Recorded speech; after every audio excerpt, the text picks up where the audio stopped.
Y diputados locales invitaron a los niños a plasmar su visión de la capital en un dibujo a través de un concurso. Veamos.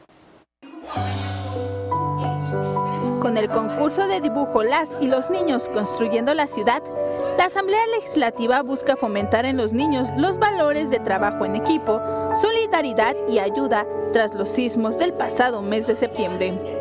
El tema del dibujo se ocupa como terapia también para poder llevar a cabo el desahogo de emociones, el destapar ahí algunas situaciones que de repente están atrapadas en nosotros, y es una forma de hacerlos expresos.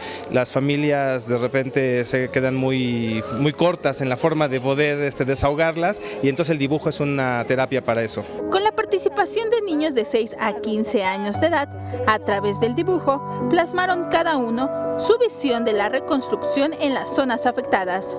Pues yo hice como una tipo vecindad normal que volviera a ser lo que era antes, sin destrucción o casas caídas, no sé.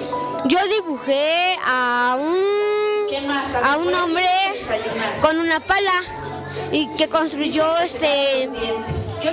casas por la situación del 19 de septiembre. Los niños son el futuro de México y la forma que ellos vivieron lo ocurrido tras el sismo es fundamental para la mejora de la ciudad. Con imágenes de Jorge Barajas, Vianey Zárate, 21 Noticias.